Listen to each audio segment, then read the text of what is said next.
Hello, welcome to Human Conversations. We want to do our intro for you. I am Chelsea. I am the co-host with my friend Melanie. Hello. um, we just want to go ahead and sort of talk about ourselves, introduce ourselves, so you have a better understanding of, who you're going to be spending this time with for a little bit. So I guess I'll start. So I am a doctoral student right now, finishing up my degree in psychology of marriage and family therapy. So I've been marriage and family therapist associate for 3 years now, and I've concluded on all my hours. I'm going to be taking the test coming up here sometime soon, and To be licensed. to be licensed, yes. And so I have my master's in marriage and family therapy, and I have my undergrad degree, bachelor's in psychology with a minor in health science. I actually did that at Cal State Fullerton. So a little bit of that background. I have a lot of experience working with children. So a little bit about me. I really enjoy doing yoga. Kundalini yoga is my favorite kind of yoga, but I also really enjoy playing spike ball. And Melanie, you mentioned Yeah. you didn't know What what is that? spike.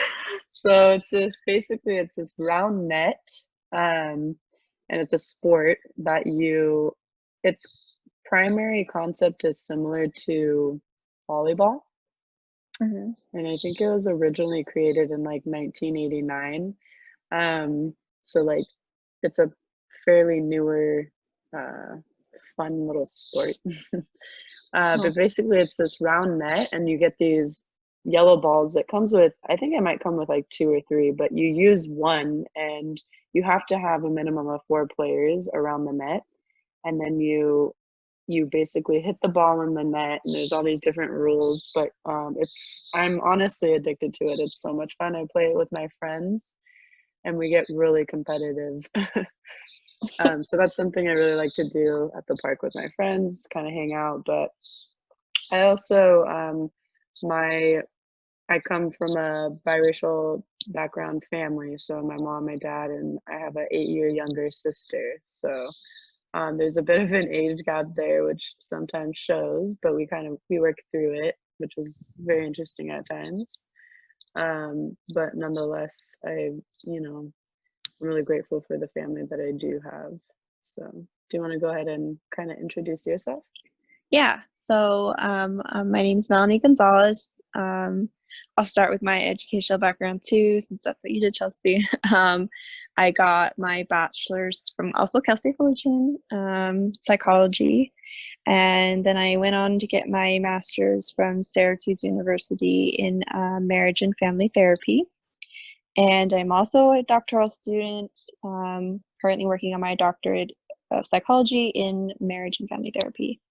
Um, And fun I, fact, just to real quick add, so you and I were at Cal State Fullerton at the same time, but we didn't even know each other. And then I, we met at at our Alliance, or not even our masters, our doctorate program, um, which I think is so funny yeah. But because we you both were all saw the each way. other. We were like, Yeah. I know that person, but I don't know where. Mm-hmm. So Mm-hmm. I feel like it was kind of funny how those paths crossed again sometimes. Yeah. So yeah, and I am actually a licensed marriage and family therapist. So I've been licensed for about 6 months now. And I Woo! have a private I have a private practice in Irvine. Um, and yeah, and I'm also I'm on my way to become an AMFT approved supervisor. So I supervise some master's students who are working on becoming clinicians. Um, Mm. Family of origin. So I'm Mexican American. My father was born in Mexico and came to the States when he was young adult.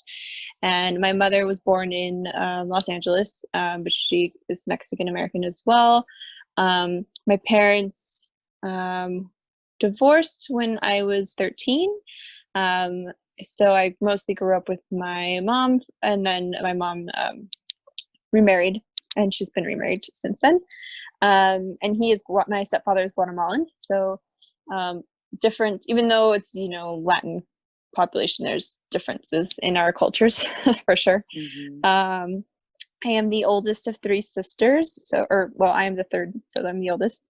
And there's a huge age difference between me and my youngest. She is 13 years younger than me. So, and my middle sister's, I'm 4 years older than her. And some things that I just, is where you say something? Something we share, actually. I forgot to mention that we're both older siblings. Yeah. So that might say some things about us. Yeah. There you go. Yeah. And I'm really into gardening and like being in nature, and I really love hiking. It's one of my favorite things to do, for sure. It helps with stress relief and grounding. So that's a little bit about me. Yeah, and thank you for reminding me. I didn't even talk about the culture in my family, which is really important. Because you mentioned, I didn't even know your stepdad was from Guatemala. He's from there? Yeah, he's from there. Oh, wow, that's cool. So, in your family, do you speak Spanish only, or does everyone speak like both in the house? Everybody pretty much speaks both. Okay. Yeah.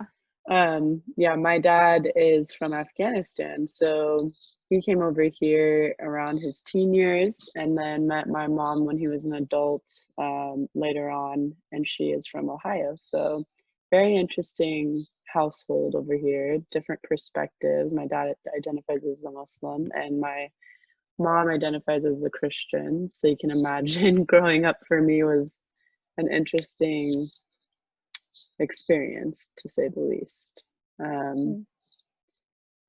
I think we wanted to talk about our kind of our focus for therapy, kind of like where we come from when we like approach our therapeutic work. Yeah. Did you want to start? Yeah, I can start. So I generally, for sure, come from what we call an attachment perspective. And basically, it means that I really look at those core relationships that a person had with their primary caregivers and how that relationship or those relationships really impacted a person, because it really does impact how you think about yourself, how you see the world, how you see relations, how you see your role in relationships, and how you feel like you should be treated or not treated in relationships. It all really stems from those relationships when you were little. So I generally come from a perspective of always looking at that when I work with clients.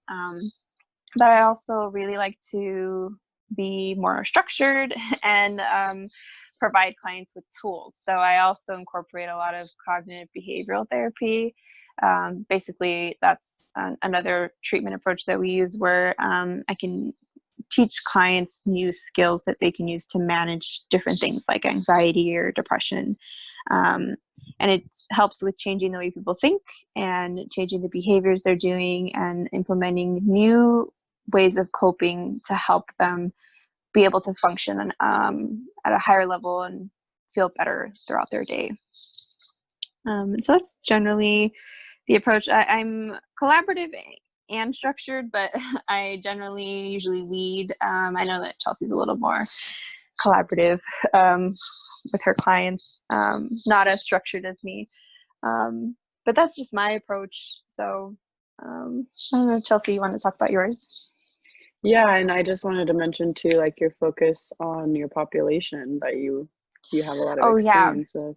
So I work a lot. I have specialized training to work with the transgender population. So I work a lot with people who are non-gender conforming or just exploring gender. Also those who maybe identify as trans male or trans female. And I also work a lot with couples. I love to work with couples. They're one of my favorite populations to work with. And I have a certificate of advanced study in trauma as well. So I work with a lot of people who have experienced different kinds of trauma, and that can range. But I find that many people have experienced trauma, so it comes into the room one way or another. Mm-hmm. Yeah. Yeah, so you have a really wide wealth of knowledge there. Very informed. Yeah, for me, as a therapist, I've had a lot of experience working with families. So really like that familial dynamic and working with children. I spent 3 years working at a school site as a therapist who focused on school-based therapeutic practices. So like Melanie too, I have a focus in trauma because it's something that I find to be an important lens with all my clients that I,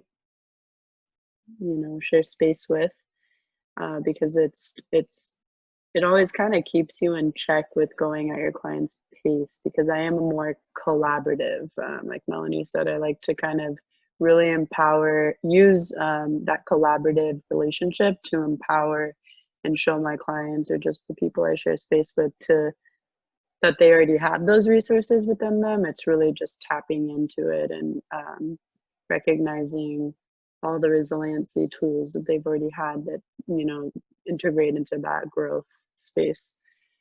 So I also was really lucky because I got a lot of experiences working with a lot of diverse clients. So that's something that is really important to me as well.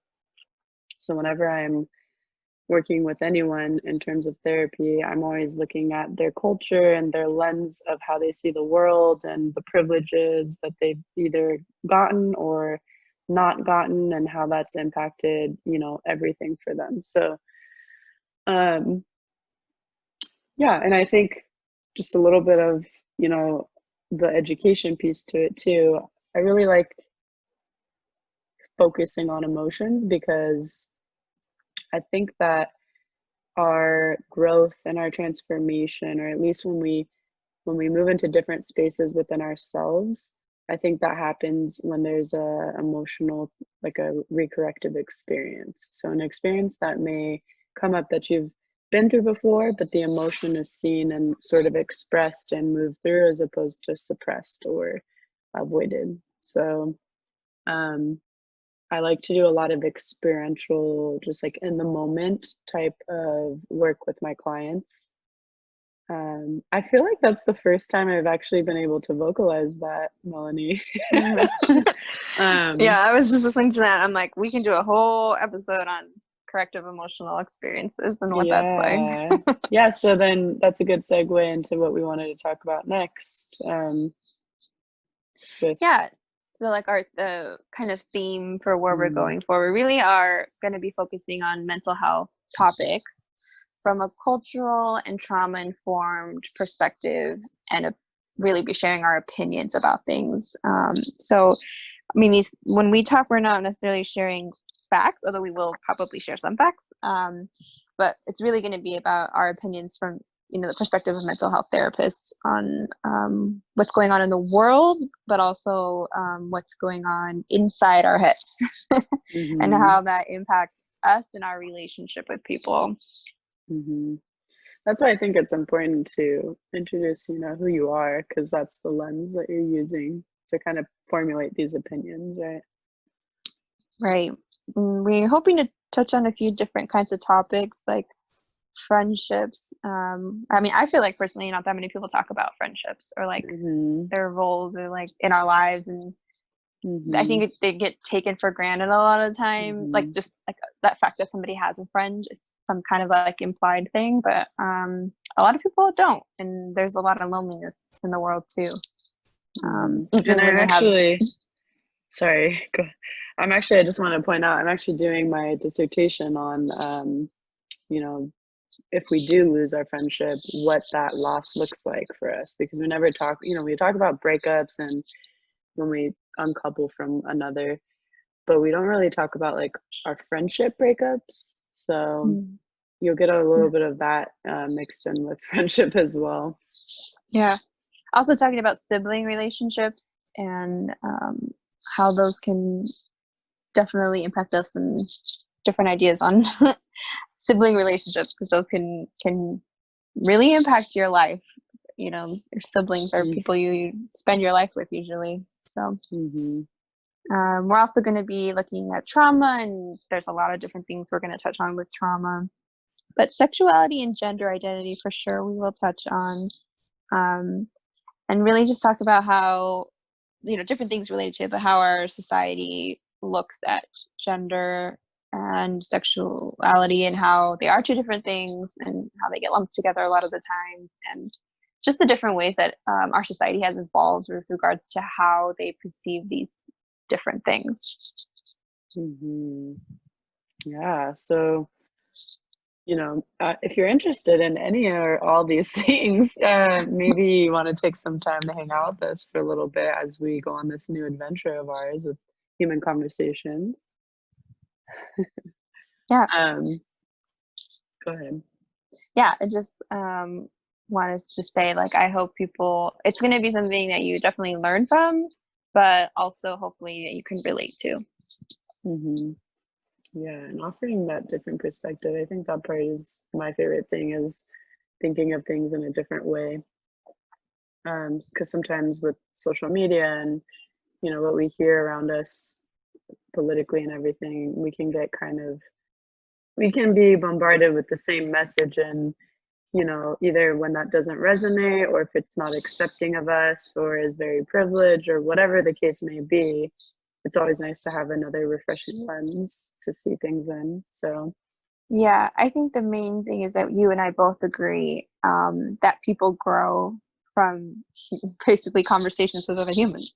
That's what mhm, therapy is essentially. mhm, You're having conversation and you're growing um, from what those conversations kind of develop and lead to. So we right. really want to advocate for self growth throughout this process.